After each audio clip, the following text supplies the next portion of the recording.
I'm Zoe Delahunty-Light, and I have gone through the latest Fable trailer frame by frame to bring you this ultimate breakdown of everything within it. I've also dug up all the most recent and relevant news about Fable, including a description of the game that I have never read before, so that's quite something. This is the ultimate Fable trailer breakdown because, to be honest, when it comes to Fable, I know my shit.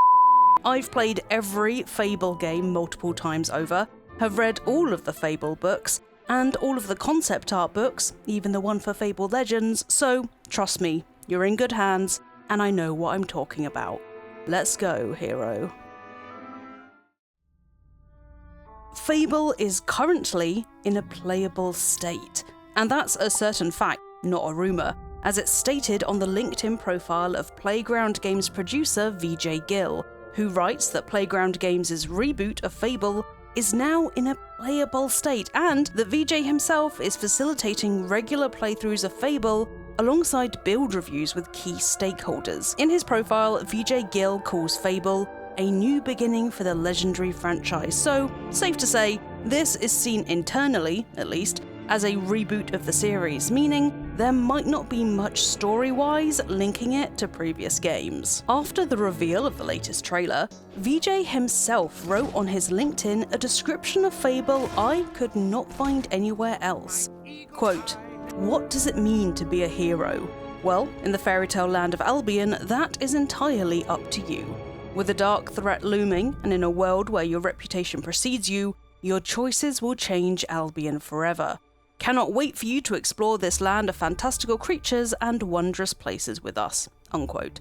So there you have it. A dark threat is looming over Albion, heroes are an already known faction, and choice-based quests are returning.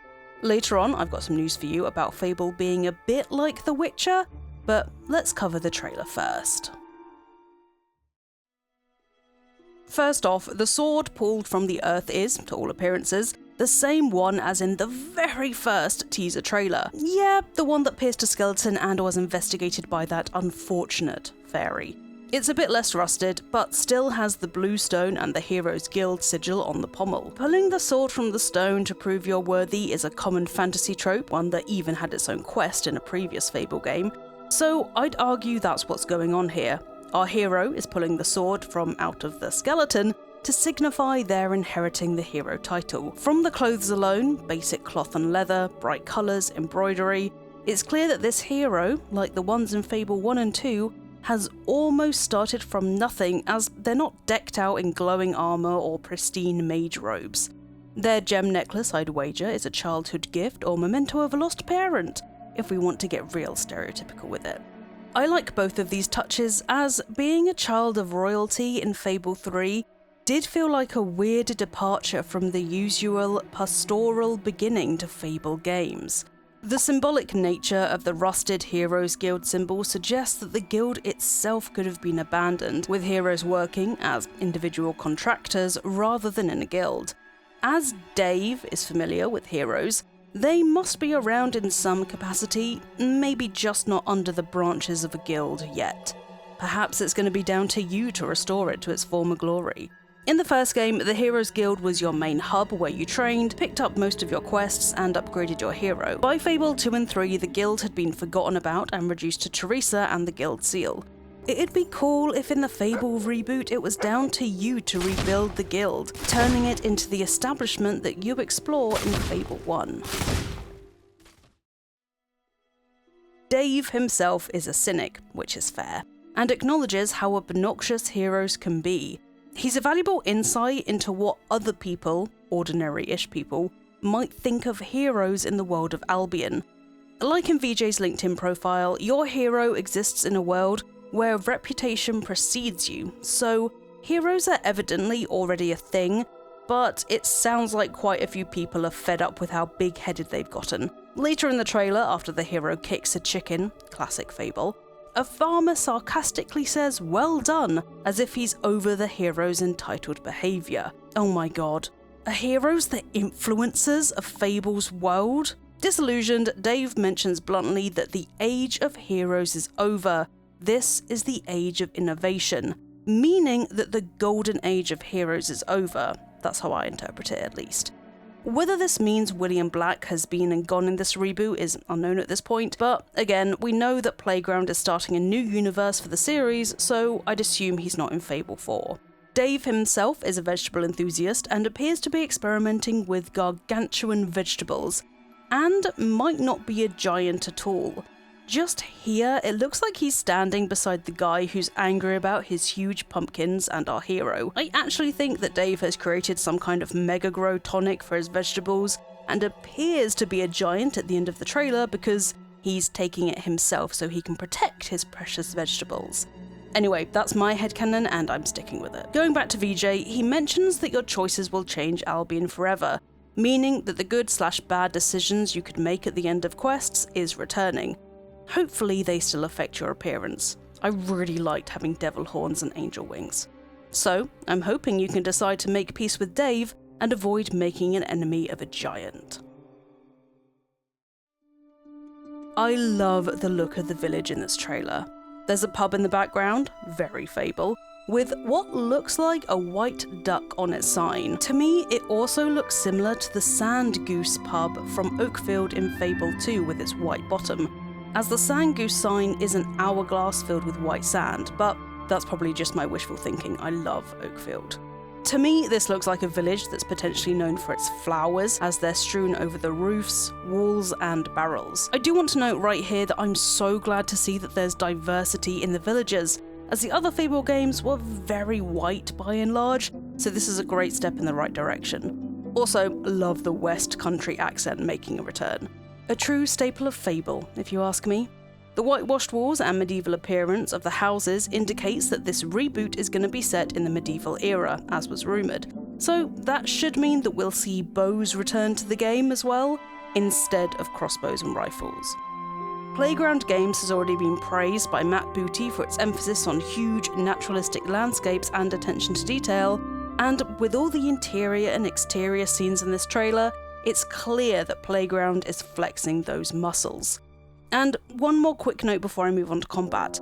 Is this another wannabe hero in the pub?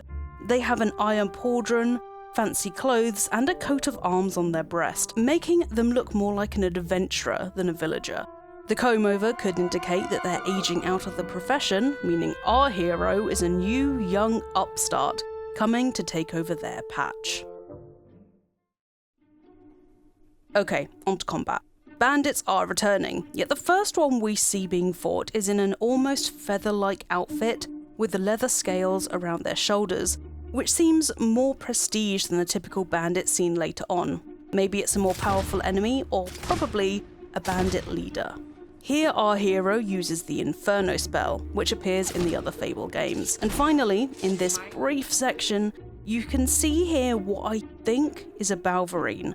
Now, Balverines usually have a flat snout and face, whereas this one looks more like a traditional werewolf. Maybe it is a werewolf. I hope it is, as Balverines are iconic and I would prefer their weird old face to be kept.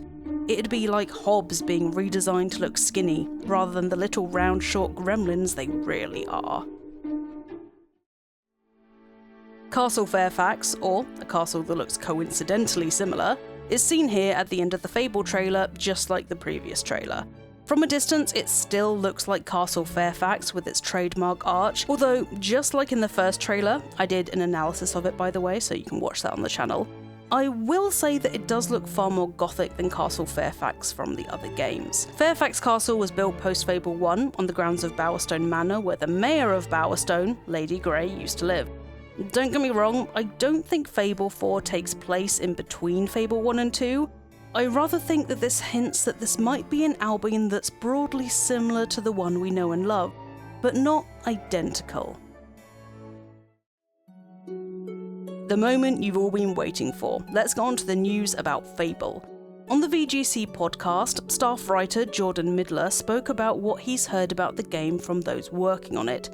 He says that it sounds like there's a lot of not being quite sure what they want this Fable to be, and that the term Witcherlike was thrown about a lot. I'm not sure how I feel about that.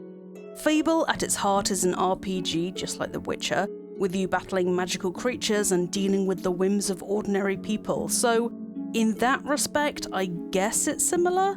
So it being Witcherlike might not be an entirely bad thing.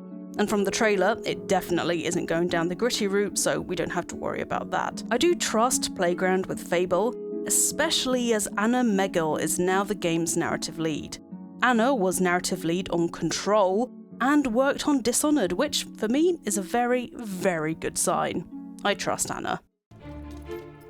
And there you go, that's the ultimate Fable trailer breakdown from me, a true Fable stan. Let me know if you have any theories about Fable in the comments below, or if you spotted anything that I missed. God, I cannot wait for Fable to come out. I just hope Playground releases it when it's ready and not a moment sooner. If you've made it this far, thanks so much for watching, and make sure you subscribe to Eurogamer and like this video for more videos from yours truly, Zoe Delahunty-Light, as we have a new video out almost every single day. Now, I'm going to go and play some Fable 2 to get that nostalgia flowing because I really miss Oakfield, so I'll see you lot next time. Oh.